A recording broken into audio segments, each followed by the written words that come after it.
Ndërdia shëron sëmundjet malinje të lëkurës.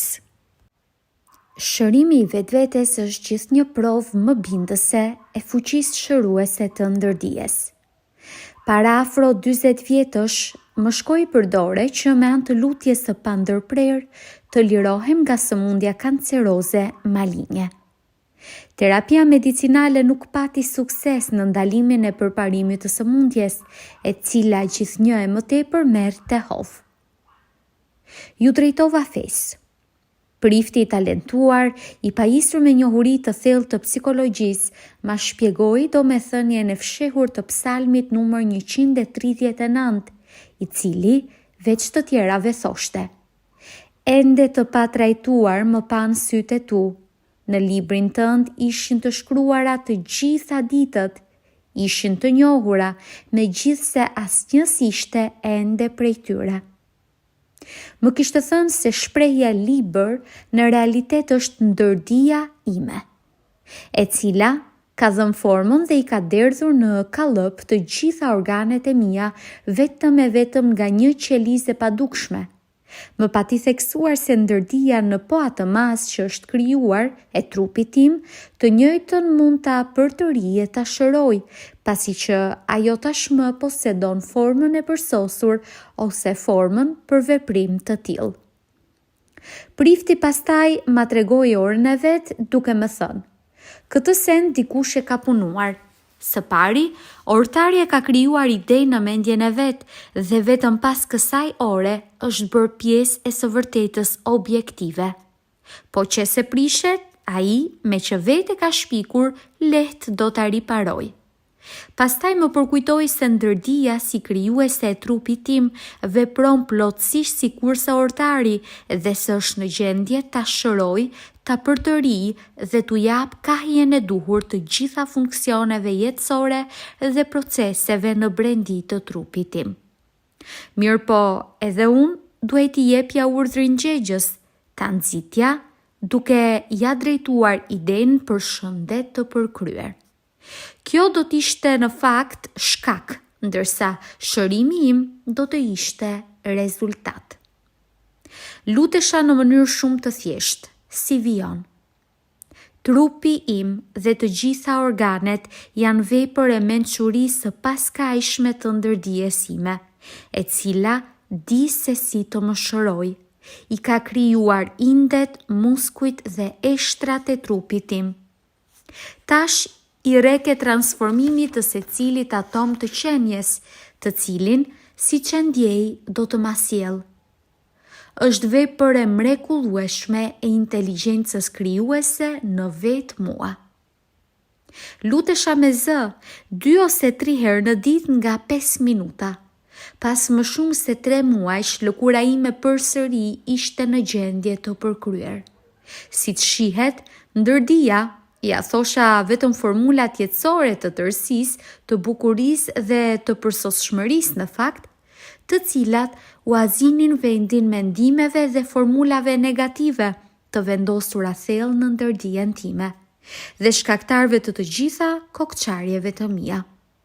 Çdo gjë që paraqitet në trup do e mos së pari duhet të paraqitet në mendje. Andaj, po që se kaploni mendje me mendime pozitive, do të sillni ndryshime të ngjashme në trup. Kjo është baza e çdo shërimi.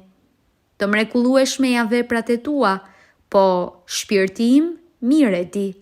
Psalmi 139:14. Ndërdia i mbikëqyr të gjitha funksionet trupore. Derisa flini ose derisa jeni duke i kryer punët tuaja të zakonshme të përditshme, ndërdia juaj e palodhur, këmbëngulse dhe për herë e pranishme i kontrollon të gjitha funksionet vitale të trupit, duke mos llogaritur këtu edhe ndihmën e pjesës së vetëdijshme të mendjes. Kur jeni duke fjetur, për shembull, zemra edhe më tutje ju rreh në mënyrë ritmike, mushkërit nuk ndalen së punuari, si dhe proceset të tjera, procesi i frymëmarrjes zhvillohet njësoj sikurse jeni zgjuar. Ndërdia mbikëqyr dhe sekretimin e gjendrave të ndryshme të trupit, si dhe aktivitetet të tjera jo të dukshme të trupit tuaj. Qimet në fytyrë dhe në kokë rriten pa marrë parasysh a jeni zgjuar apo jeni duke fjetur. Shkencëtarët pohojnë se lëkura dukshëm më tepër djersitet kur njeriu është duke fjetur sesa kur ai është i zgjuar. Syt, veshët dhe shqisat e tjera janë aktive edhe gjatë fjetjes. Është e njohur se për shembull, shumë shkencëtar kanë arritur deri te zbulimet e zgjidhjeve të problemeve të ndryshme pikërisht në gjumë. Vetëdia shpesh me friksime, me mërzi, me shqetësime dhe me depresionet e veta e pengon ritmin normal të zemrës, të mushkërive, të stomakut dhe të zorve. Shembujt e cekur të menduarit pengojnë funksionimin e rregullt të ndërdijes, po qëse jeni nxjerr nga baraspesha shpirtërore, medikamenti më i mirë është të relaksuarit dhe ndërprerja e volantit të proceseve mendore negative. Drejtojuni ndërdijes suaj dhe urdhërojeni për ta marrë kontrollin duke sjell paqe, rregull dhe qetësi shpirtërore. Po qëse veproni në këtë mënyrë do të vëreni se të gjitha funksionet tuaja do të jenë përsëri normale. Kini kujdes që ndërdijes t'i drejtoheni me autoritet dhe në mënyrë bindëse, sepse vetëm në atë rast ajo do të veprojë sipas urdhrave tuaj. Ndërdia me çdo kusht përpiqet t'ju ruaj jetën dhe t'ju përtëri shëndetin. Ju shtyn të ndjeni dashurinë ndaj fëmijëve tuaj, gjë që gjithashtu paraqet dëshirën instiktive për ruajtjen e jetës së tërësishme. Të paramendojmë se rastësisht keni ngrënë ushqim të prishur. Ndërdia do t'ju shtyjë që të villni, po qëse pa dashur helmoheni, ndërdia do të përkujdeset që ta bëjë atë të padëmshëm. Po qëse plotësisht u dorëzoheni fuqive të saj çuditëbërëse, do të kënaqeni me shëndet të përsosur. Si ta nxisni ndërdijen që të punojë për ju? Së pari duhet kuptuar se ndërdia punon pa para. Ajo është aktive gjatë gjithë ditës, pa marrë parasysh se njeriu është aktiv apo është duke pushuar. Ndërdia është ndërtuesi i trupit të njeriut, por ai nuk është në gjendje të vërejë atë ndjej këtë proces të brendshëm.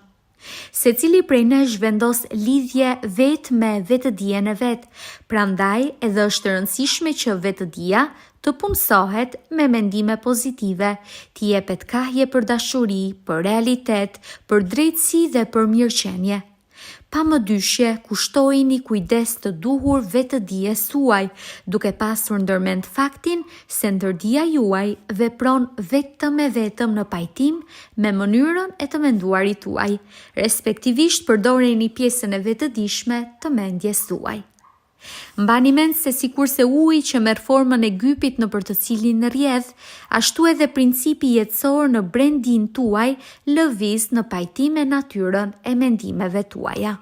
Llogariteni ndërdijen tuaj si mençuri të gjallë, si mikun më të mirë që keni.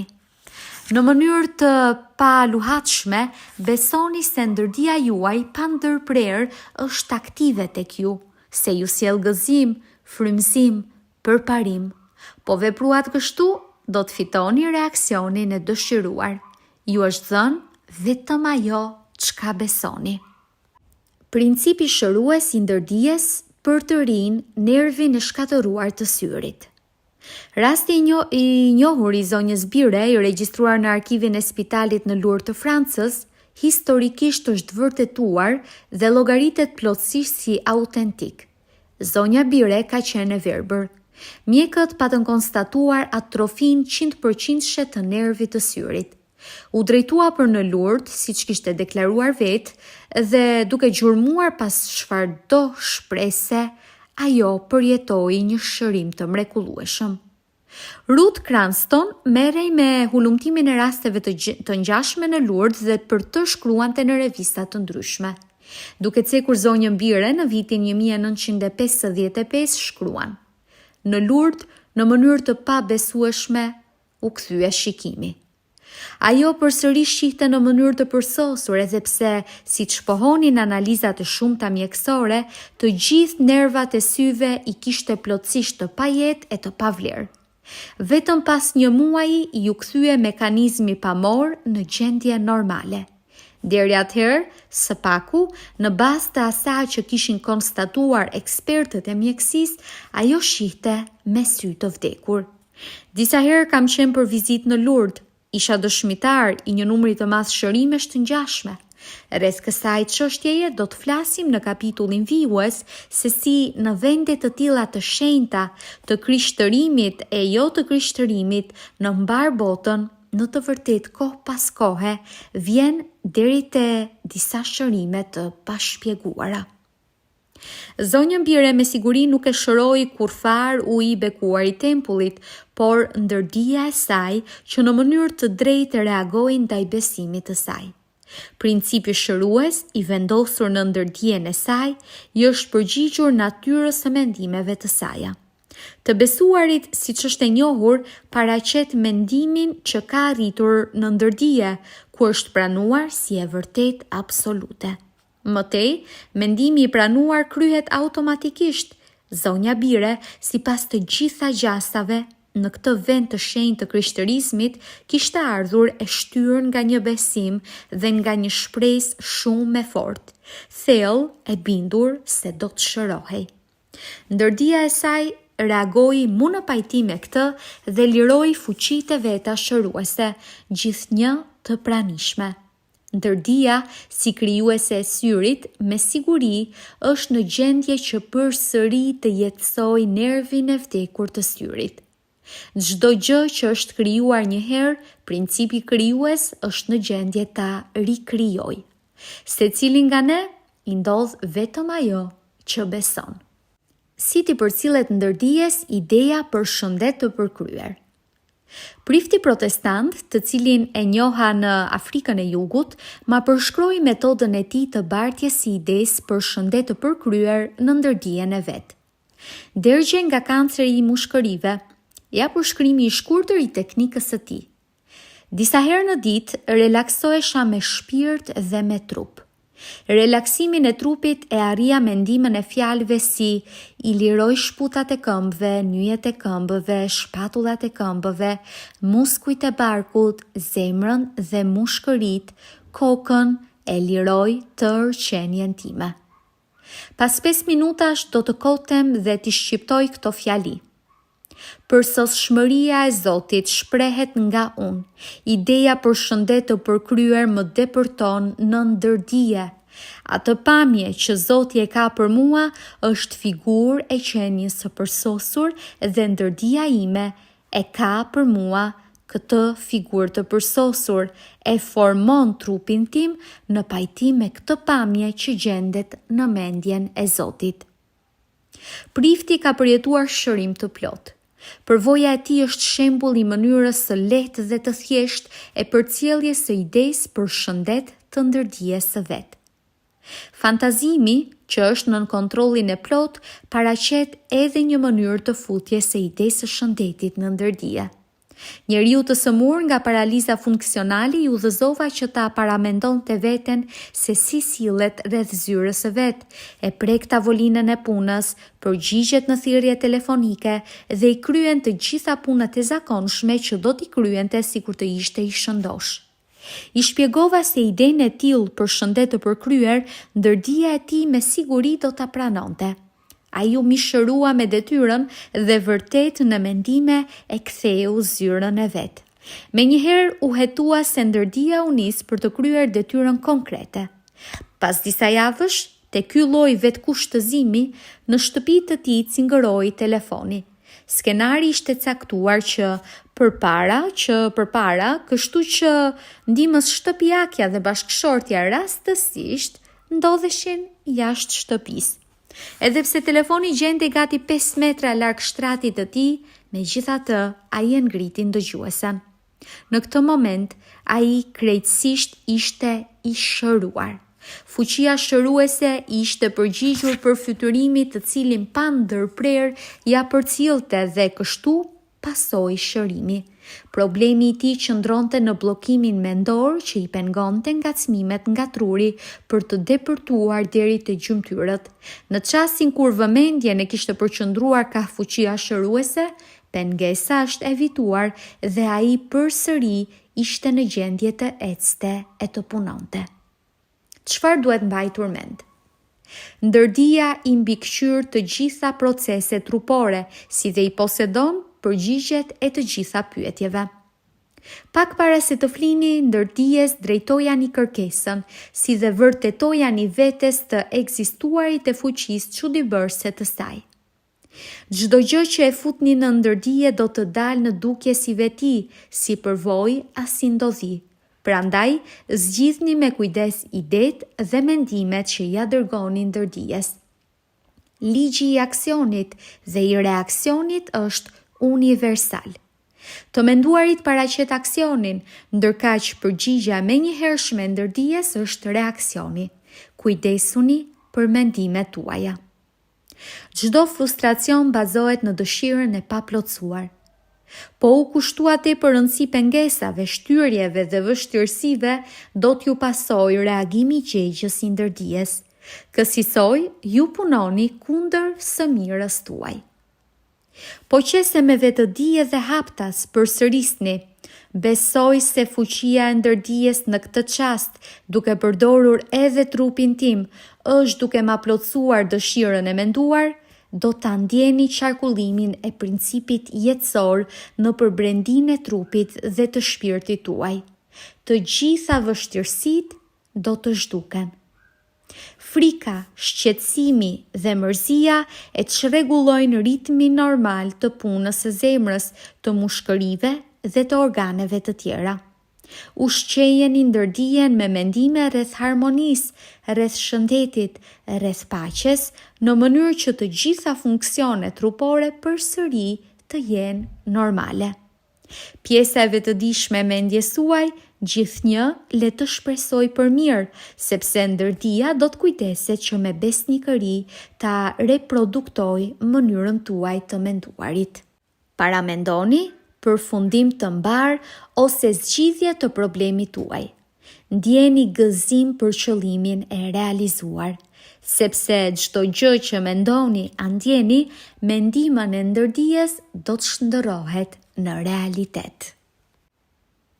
Shërimet mendore në kohët e lashta. Te të gjithë popujt ekziston besimi shekullor, gati instiktiv, se diku thellë në brendi të njeriut pushon fuqia shëruese e aftë që të gjitha funksionet trupore dhe shqisat e çrregulluara t'i kthejnë në gjendje normale. Besohet se kjo fuqi e çuditshme në kushte të caktuara mund të thirret si dhe me t'u paraqitur ajo, të gjitha vuajtjet trupore shpirtërore zhduken. Historia të gjithë popujve është përplot me të vërteta, të cilat flasin në të mirë të këtij besimi. Në fillimin e lashtë të historisë njerëzore është menduar se aftësinë që me fuqi të errta e të mira ndikuese, duke futur këtu edhe ato shërueset, posedojnë falltarët, priftërinjt, a njerëzit e shenjtë në përgjithësi. Paramendoj se aftësia e tyre magjike, zanafillën e vet e kishte drejt për drejt nga Zoti, ndërsa veprimet konkrete të shërimit ndryshonin tek popujt e ndryshëm. Procesi i shërimit në të shumtën e rasteve ka pasur formën e thirrjes së Zotit nëpërmjet ritualeve të ndryshme, të fërkuarit të shuplakave të fallit, të bardhurit e hajmalive, unazave, relikteve apo vizatimeve të shenjta. Priftërinjt e religioneve të lashta pacientëve u jepnin mjete të forta për mpyrje ose para gjumit, i vënin në ndikim të sugjestioneve hipnotike, duke u thënë se Zota do t'i vizitonin ashtu të fjetur dhe do t'i shëronin. Këto lloje veprimesh shpeshherë ishin mjaft të suksesshme. Është e qartë se kishte të bënte me sugjestione të forta të drejtuara ndërdijes. Ata që respektonin perëndeshën greke Hekata zhvillonin ritualin e posaçëm të thirrjes së mbrojtëse shëruese në mënyrë që të vetë shëroheshin mu përpara fjetjes. Do të dilnin në hapësirë dhe në kohën kur ishte hënë e plot, me veprime të posaçme në enë të posaçme përzihenin temjan, vezë dhe mbeturina të qenve të hardhucave të prera. Pas këtij rituali grotesk, ata do të shkonin në shtrat dhe perëndesha do të paraqitej patjetër. Janë të shumta të dhënat e shërimeve që pasonin pas zgjuarjes. Bie në sy se të gjitha veprimet dhe ritualet e përshkruara kanë për qëllim përvetësimin sa më të plotë të sugjestionit të shëruarit nga ana e ndërdijes. Po ashtu, është e qartë se në të gjitha rastet, në të vërtetë është pikërisht ndërdija ajo që shëron dhe se nuk ka të bëjë me kurfar çuditërash dhe ndërhyrjesh të zotrave. Shëruesit gjithmonë kanë arritur sukses të rëndësishëm, në fakt shumë suksese të rëndësishme në rastet kur mjekësia binte nga provimi. Në ç'më mënyrë shëruesit e mbar botës e arrin shërimin? Përgjigja qëndron në të besuarit e kotë gati të verbër të sëmurve se do të shërohen, gjë që liron fuqinë e forte të madhe shëruese të vendosur në ndërdijen e secilës qenie njerëzore. Shpesh përdoren barëra fantastike, metoda teje të pazakonshme dhe të çuditshme, gjithnjë me qëllim të zgjuarjes së imagjinatës të sëmurët dhe të nxitjes së emocioneve shumë të forta. Gjendja e tillë shpirtërore lehtëson pranimin e sugjestioneve të shërimit. Ai së pari depërton në vetëdije e pastaj edhe në ndërdije të sëmurit. Më detajisht për këtë proces do të flasim në kapitullin vijues. Raportet rreth përdorimit të fuqisë së vendosur në ndërdije. Prandaj po ju them, çkado që të kërkoni me urat, besoni se e morët e do ta fitoni me siguri. Marku 12:11-24. Vërejeni dallimin e kohëve gramatikore. Shkrimtari i frymëzuar na shtyn të besojmë dhe ta pranojmë si të vërtet faktin se dëshira jon tashmë na është plotësuar dhe na është pranuar dhe se deri te materializimi i saj do të vijë në të ardhmen e afërt. Suksesi i kësaj teknike varet nga fortësia e Biblës se mendimi, ideja, pamja paraqesin faktin në mendjen e njeriut. Për të arritur diçka materializimin e vet në shpirtin e njeriut është e domosdoshme që njeriu të mendojë se kjo ekziston vërtet. Disa fjalëhyrëse të përmbledhura dhe krejtësisht të përcaktuara paraqesin udhëzimin e përdorimit të fuqisë krijuese të mendimit të njeriut. Pra, të futet, të gdhendet, dëshira gjejse në ndërdijen e vet. Secili mendim, secila ide, secili plan a qëllim është një lloj i vërtet sikurse dora e zemra. Po ju përmbajtë teknikës biblike, nga mendja do ta zhdukni secilin mendim mbi rrethanat, mbi kushtet dhe mbi paraqitjet e tjera që do të mund të shkaktonin pasoja të padëshirueshme. Në mendjen tuaj, ju mbetet që ta hidhni farën, e cila po qese ju vetë këtë nuk e pengoni, në mënyrë të pagabueshme do të mbijë dhe në fund do ta jap frytin. Jezu Krishti, nga ata që ndoqën rrugën e tij para së gjithash, kërkon vetëm besim. Fjalët më të shpeshta në Bibël janë: u bëft sipas besimit tuaj. Gjithmonë kur e hidhni ndonjë farë, besoni se prej saj do të rritet bima gjegjëse. Pra, kini besim në lishmërinë e rritjes dhe të buqësisë në përgjithësi, sepse fara do të jap bimën e rritur të llojit të vet. Besimi, ashtu siç përmendet në Bibël, paraqet mënyrën e të menduarit, qëndrimin, sigurinë e brendshme dhe njohurinë se ideja të cilën pjesa e vetëdijshme e mendjes në tërësi e përvetëson do të hasë në pranim të njëjtë dhe në ndërdije e pastaj do të shkojë ka materializimit, ka realizimit të saj. Besimi në kuptim të caktuar është edhe pranim si e vërtet e diçkaje që të kuptuari dhe shqisat e mohojnë, gjegjësisht detyrim në heshtje të pjesës e imët, racionale, analitike të vetëdijshme të mendjes dhe marrja e qëndrimit të mbështetjes së plot në fuqinë e brendshme të ndërdijes. Shembull klasik i teknikës biblike është ai që është shënuar në Ungjillin sipas Mateut 9:28-30. Kur arriti në shtëpi, të verbrit ju afruan e Jezusi u tha: a besoni se mund ta bëj këtë gjë? Ata i përgjigjen: po, Zotëri. Atëherë u apreku syt e tha: "U bëft sipas besimit tuaj." Dhe atyre ju çelën syt. Atëherë Jezusi urdhëroi: "Kini kujdes, askush mos ta di." Me fjalët "u bëft sipas besimit", siç shihet qartë, Jezusi në të vërtetë kërkon bashkëpunimin e ndërdijes nga të verbrit. Besimi i tyre përbëhej nga dëshira e madhe se do të ndodhë çudia, se lutjet e tyre do të pranohen e do të plotësohen. Kjo dhe ndodhi. Kjo ka të bëjë me teknikën e lashtë shëruese, që prej sa mbahet mend e përdorin të gjithë bashkësitë njerëzore, pa marrë parasysh përcaktimin e tyre fetar. Me fjalët "kini kujdes askush mos ta di", Jezusi në të vërtetë të shëruarve u andalon të flasin për atë që u kishte ndodhur me të afërmit e tyre, sepse mund të ndodhë të hasin në dyshime dhe në mohim. Kështu do të rrezikohej vepra e Jezusit, mbjellja e sërishme e dyshimit, e frikës, e ankthit në ndërdije do ta vinte në pyetje, në pikpyetje, shërimin e tyre. Ky po u urdhëron me pushtet e fuqi shpirtrave të dytë e ata po dalin. Luka 4:36. Të sëmurët që janë drejtuar Jezusit, te shërimi i kishte sjell vetëm besimi i tyre, i ndihmuar tek e drejta nga të njohurit e Jezusit, fuqitë shëruese të ndërdijes. Ai edhe vet ishte thellë i bindur në drejtsinë e fjalëve dhe të veprimeve të veta.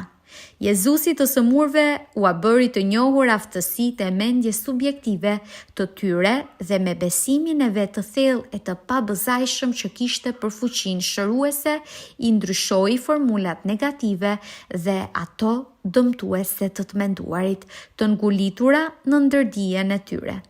Shërimet që menjëherë pasuan janë vetëm reaksione automatike ndaj ndryshimit të brendshëm shpirtëror. Pra, urdhri i Jezusit në të vërtetë është thirrje drejtuar ndërdijes së të sëmurve. Çudirat në tempujt e mbar botës.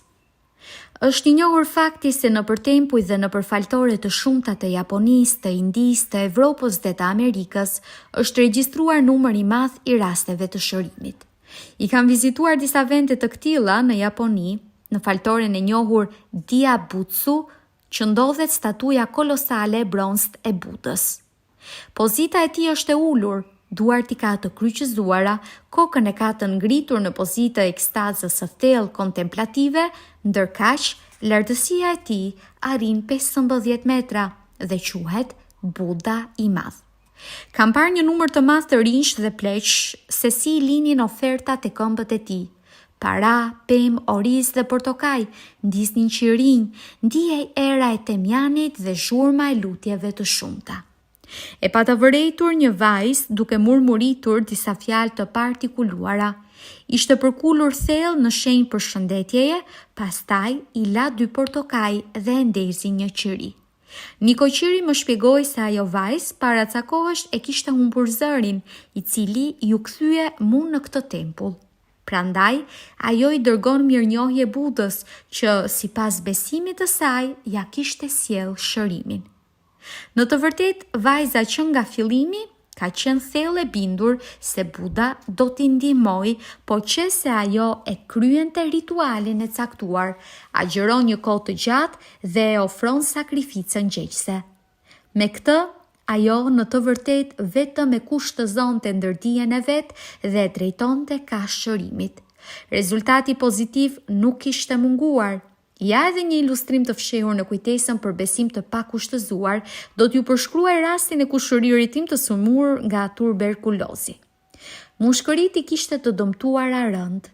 Me të dëgjuar për gjendjen e babait të vet, djali vendosi t'i ndihmonte duke u kthyer në shtëpinë e prindërve në Perth, në Australi. Babai i rrëfeu se si e kishte njohur një prift i cili sapo ishte kthyer nga shtektimi, ku kishte vizituar disa tempuj shërues të Evropës, dhe prifti ja kishte shitur një cipës të kryqit të Jezusit për shumë të madhe parash. Djaloshi, në të vërtet, kishte marrë një ashkël nga dyshemeja e punëtorisë së vet dhe ja kishte quar argjendarit, I cili e kishte ngjitur në unas.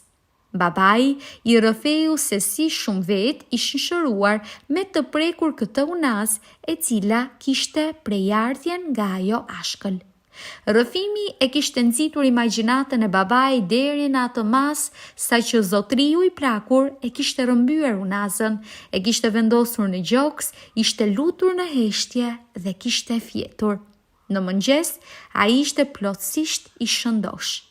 Është e qartë se ato nuk e shëroi ashkla e marrë nga dyshemeja e punëtorisë, por fantazia e tij e nxitur deri në maksimum, si dhe besimi I thellë I tij në shërim të plot.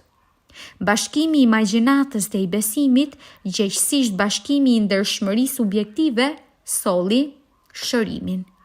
Babai asnjëherë nuk u njoftua për këtë mashtrim, sepse po të njoftohej do t'i rikthehej sëmundja. Kështu, ai për afro 15 vjet të ardhshme pati shëndet të përsosur, ndërsa vdiq në moshën 89 vjeçare. Principi universal shërues. Është I njohur fakti se të gjitha shkollat shëruese ndonjëherë shënojnë suksese teje të mrekullueshme. Pavarësisht nga dallimet sipas aspektit, plotësisht është e qartë se prapa të gjithë shërimeve qëndron principi I përbashkët universal, ndërdia. Andaj do t'ishte nevojshme t'i përkujtojmë këto të vërteta themelore. E para, njeriu posedon 2 funksione të mendjes, njëri prej të cilëve është I vetëdijshëm, kurse tjetri I ndërdijshëm. E dyta, ndërdia në mënyrë afatgjate dhe të pandërprer I është nënshtruar sugjestionit, pos kësaj, ajo e ka kontrollin e plot mbi të gjitha funksionet trupore, shenjat dhe ndjenjat. Marr guximin të besoj se secili lexues I këtij libri e di mirë se simptomat e gati çdo sëmundjeje te personat që janë nën hipnoz mund të shkaktohen me sugjestione.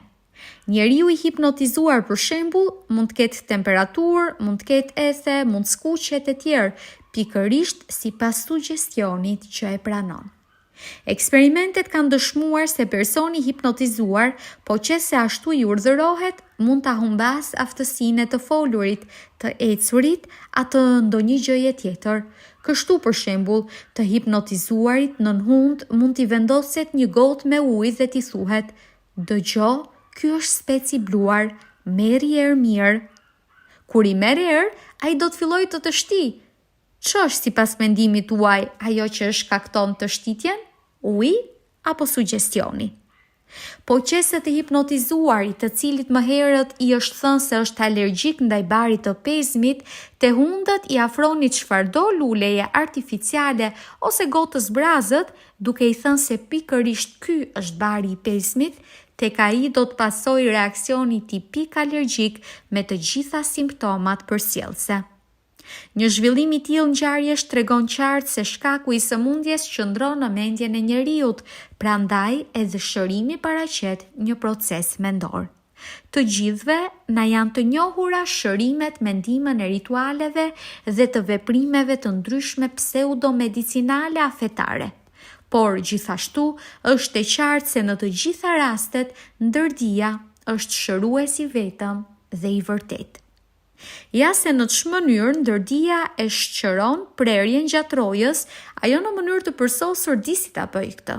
Mjeku mjekon vendin e lënduar duke thënë: "Ta lëm natyrën që t'i bëj të tjerat." Natyra do të thotë ligj universal, ligj natyror, ligj I ndërdijes, ligj I vetruajtjes ku bazohet funksioni I ndërdijes. Instinkti I vetruajtjes është ligji I parë I natyrës. Instinkti më I fortë I njeriut është më I fortë nga çfarëdo sugjestioni a autosugjestioni. Teoritë e ndryshme. Nuk do të kishte kurfar kuptimi, por edhe për lexuesin do të ishte fare jo interesante po të diskutonin për teoritë e shumta të sekteve dhe të grupeve të ndryshme fetare për terapin.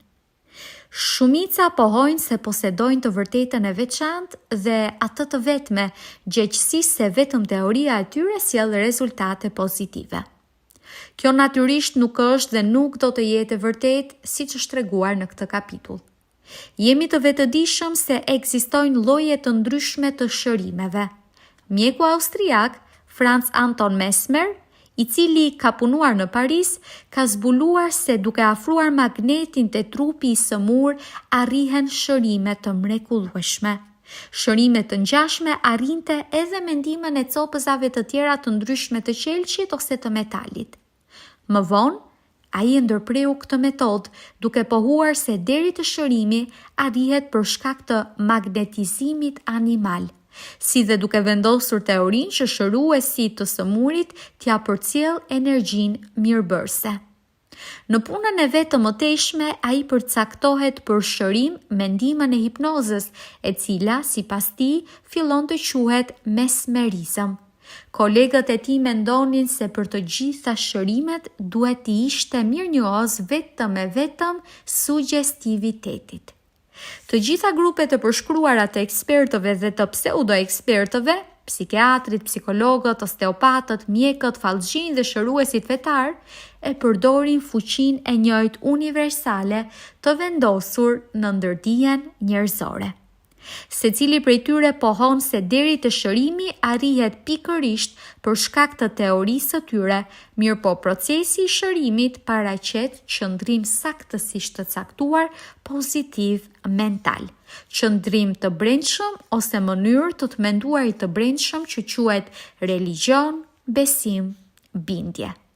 Shërimi gjithnjë bazohet në shpresën e pakufishme të besimit, në mundësinë e përfundimit pozitiv, i cili vepron si sugjestion shumë i fortë dhe e nxit ndërdijen që t'i lirojë e që t'i vë në lëvizje aftësitë e veta shëruese. Secili shërues mjekon në mënyrë identike, natyrisht dallohen vetëm metodat dhe teoritë përcjellëse. Mirëpo, ekziston vetëm një proces shërues, besimi. Ekziston vetëm një fuqi shëruese, ndërdija. Përcaktohuni për teorinë dhe për metodën që më së tepërmi ju përgjigjet. Sa u përket të tjerave, mund t'jeni të qetë. Në qoftë se keni besim, rezultati nuk do t'ju mungoj. Paracelsusi. Filipus Paracelsus, alkimist dhe mjek i njohur zviceran, ka jetuar prej vitit 1493 deri në vitin 1541. Ai veç të tjerash ka qenë edhe shërues i madh. Gjatë një rasti shkroi diçka që sot merret si fakt i vërtet shkencor. Pa marrë parasysh se objekti i besimit është i vërtet apo i rreshëm, efekti i të besuarit është i njëjtë. Pra, po që se besoj në statujen e Shëmpjetrit, ashtu si do të duhet të besoja edhe në vetë Shëmpjetrin, do të arrijë rezultatin e padalluar nga ai që do të arrijë edhe nga Shëmpjetri. Ky megjithatë është besimi kot. Besimi pa marrë parasysh se a është i vërtet apo i rreshëm, gjithmonë krijon. Botkuptimet e Paracelsusit i ndante edhe bashkohësi i tij, filozofi italian Pietro Pompanacci. Ai thoshte, shumë lehtë është të paramendohet efekti i mrekullueshëm i zënies besë dhe i imagjinatës, veçanërisht po që se të dyja ndjenjat janë të përbashkëta ndaj subjektit dhe ndaj personi që vepron me ndikim të imagjinatës dhe të besimit. Sharlatanët, një lloj sikurse shëruesit e vërtet, e din mirë se po qese në mënyrë mashtruese ishtrat e kujdo qoftë shpallen si të shenjta, secili besimtar që bie në kontakt me to i ka të gjitha gjasat për ta ndjerë efektin pozitiv të besimit të vet. Prandaj, nëse besoni në eshtrat e ndonjë të shenjti se kanë fuqi shëruese ose se një far uji është në gjendje t'ju akthejë shëndetin e çrregulluar, efektin pozitiv do ta ndjeni vetëm për shkak të sugjestionit tepër të fortë që ja përcjellni ndërdijes suaj. Shëruesi i vetëm dhe unitar është ndërdija juaj. Eksperimentet e Berenheimit. Hippolyte Berenheim, profesor i mjekësisë në Universitetin e Nancyt, i pari e publikoi pohimin se sugjestioni, që mjeku ja imponon të sëmurit, realizohet ose materializohet nëpërmjet ndërdijes së pacientit. Në faqen 197 të librit të tij Terapia sugjestive, Berenheimi e përshkruan rastin e pacientit të sëmur nga paraliza e gjuhës, i cili nuk kishte reaguar në kurfar terapie mjekësore. Pas shumë përpjekjesh të kota, mjeku i tha pacientit se sapo i kishte arritur instrumenti më i ri me të cilin me siguri se do ta shëroj. Pastaj në gojë ja kishte futur një termometër xhepi. I sëmuri e kishte imagjinuar instrumentin që do t'i sillte shpëtim. Pas vetëm disa qastesh, bërtitin nga gëzimi, sepse përsëri mund ta lëvizte gjuhën e vet pa kurfar pengesash. Berenheimi më tej thotë: secili mjek në rastet e veta do të gjejë një varg shembush të ngjashëm. Para ca kohësh në ordinancën time erdhi një vajzë e cila gati 4 javë vuante nga të humburit e plotë aftësisë të folurit. Duke konstatuar diagnozën, studentëve të mi u pata thënë se të humburit e aftësisë të folurit ndonjëherë me shumë sukses dhe gati momentalisht shërohet me anë të elektricitetit. Kur e sollën aparatin e nevojshëm, shuplakën e mbështeta në fyt të vajzës, le të tërhoqa dhe thash: tash mund të flisni me zë. Në një farë mundimi të vogël, së pari shqiptoi am, pastaj bën, e më tutje edhe fjalën Maria. Pastaj vazhdoi të fliste normalisht, pengesat i ishin zhdukur pa lënë gjurmë. Berenheimi, me këtë shembull, tregon forcën e besimit tek i sëmuri, e cila në ndërdije ndikon si sugjestion i fuqishëm. Sugjestioni krijon mëshikëza. Berenheimi më tutje thekson se si pacientëve të vetë në qafë u shkakton mëshikëza, duke u ngjitur pull të thjesht postale në vend të posaçëm, por duke u sugjeruar se kishte të bënte me një farë flasteri të fortë për zënjen e insekteve. Këso farë pohimesh u dëshmuan eksperimentalisht nga kolegët e shumë të tij në mbar botën, gjë që nuk i lë vend dyshimit në mundësinë e realizimit të ndryshimeve strukturale trupore me ndihmën e sugjestionit gojor drejtuar pacientit. Shkaktari i gjakderdhjes. Në faqen 153 të ligjit të paraqitjeve fizike të Harstonit shkruan: te disa individ me sugjestion mund të shkaktohet gjakderdhje e vogël ose e madhe. Doktori Buru, pacientin e kishte vënë në gjendje hipnotike dhe i kishte dhënë sugjestion vijues. Sot, në orën 16, pas hipnozës, do të vini në ordinancën time, do t'uleni në karrige, do t'i kryqëzoni duart mbi gjoks dhe do t'ju filloj t'ju rrjedh gjakun nga hunda. Në kohën e caktuar, djaloshi i ambërriti dhe bëri çdo gjë që i kishte thënë doktori. Nga ana e majtë e hundës, rodhën disa pika gjaku. Në rastin tjetër, hulumtuesi i njëjtë, me majën e topitur të instrumentit, shkroi emrin e pacientit në të dy nënbëryllat. Pastaj, pacienti e vuri në gjendje hipnotike dhe i tha: sot, në orën 16 do të shkoni të flini, ndërsa nga duart në përvijat që sapo i vizatova do të filloj t'ju rrjedh gjak, si dhe do t'ju paraqitet emri juaj i shkruar me shkronja të përgjakura. Në kohën e caktuar, pacienti përndryshe në mbikëqyrje të pandërprer kishte fjetur. Në dorën e majtë, pa pritmas, ju paraqitën shkronjat e emrit të tij, ndërsa filloi të pikonte gjaku. Shkronjat patë mbetur të dukshme me muaj të tërë pas eksperimentit, edhe pse pas një kohe gradualisht filluan t'i zbeheshin. Faktet e cekura dëshmojnë saktësinë e dy qëndrimeve tona primare. Së pari, ndërdija vazhdimisht është e hapur dhe e nënshtruar ndaj sugjestionit. Së dyti, po kjo ndërdije posedon kontroll të plot ndaj të gjitha funksioneve, ndjenjave dhe karakteristikave trupore. Pasqyra e shkurtër e faktorëve më të rëndësishëm. Shpeshherë përkujtoja një vete se fuqia shëruese është mu në ndërdijen tuaj. Mbani mend se besimi i ngjan farës së hedhur në tokë, prej së cilës rritet lloji i bimës së mbjellë. Në mendjen tuaj, mbilleni farën, ujiteni dhe ushqejeni me besim dhe me shpresë se do të arrini rezultatet e dëshiruara. Ideja për libër, përshpikja për çka do tjetër që lind në mendjen tuaj, paraqet faktin e vërtet të zbulimeve tuaja dhe po që se jeni të vendosur, ato do t'ju materializohen. Derisa jeni duke u lutur, keni ndërmend se të kuptuarit e brendshëm e të thellësishëm të tërësisë, të bukurisë dhe të përsosshmërisë është në gjendje t'i ndryshojë formulat negative të të menduarit në ndërdije, si dhe të prodhojë efekte të mrekullueshme. Të gjitha sëmundjet lindin në mendjen e njeriut.